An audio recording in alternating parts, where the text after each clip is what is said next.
السلام عليكم ورحمة الله وبركاته. ازيكم يا حبايبي؟ عاملين ايه؟ يا رب تكونوا بخير دايما. اهلا بيكم في قناتي مع اسماء فوده. يلا بقى النهارده الجو ساقع زي ما انتم شايفين، هنعمل ان شاء الله شعريه بسكر كده بتدفى قوي ومفيده جدا للاطفال وكل الاطفال بتعشقها. يلا نشوف هنعملها ازاي. بحط معلقتين سمنه كده في حله بيسيحوا، بروح نازله بكيس الشعريه. انا عامله كيس حوالي 400 جرام، اقل من نص كيلو. بقلبها كويس وبستنى بقلب ايدي طبعا فيها على طول باستمرار لحد ما هي لونها بيبقى ذهبي، لحد ما بتتحمر واللون بيبقى ذهبي معايا.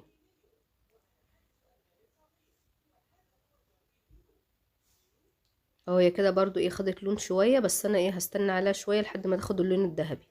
ولو انت بقى بتشوفيني لاول مرة، يا ريت تعملي لايك وتشتركي في القناة وتفعلي زر الجرس على الكل عشان يوصلك كل جديد. كده بقى وصلت اللون اللي انا عايزاه، اللون الذهبي. بقلبها تقليبه كده اهو اللون زي ما انتم شايفين. يا ريت بقى تشجعوني بتعليقاتكم الحلوة. بكون مثلا مدوبة حوالي كوبايتين مية كبار عليهم. بقى انا مش هحدد لك السكر عشان برضو ده السكر حسب الرغبة. تدوبي في السكر كويس حسب الرغبة وحسب ما انت حباه. في ناس طبعا بتحبها مسكرة قوي وفي ناس بتحبها وسط، يعني برضو اللي انت عايزاه برضو او حسب رغبتك انت بتظبطيها على كده.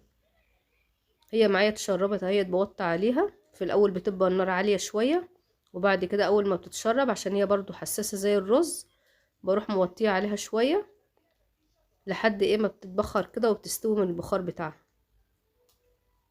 هي كده معايا استوت خالص زي ما انتوا شايفين. كنت مخليه العين عليها شمعة، تخليها زي الشمع عشان ما تتلسعش مني. وبعد كده بغرفها برضو. لو انت عندك مكسرات، جوز هند، سوداني، اي مكسرات انت حباها بالدفاع عليها فوق. عايزه اقول لكم بقى ان كل الاطفال فعلا بجد بتعشقها وبتدفى قوي في الشتاء.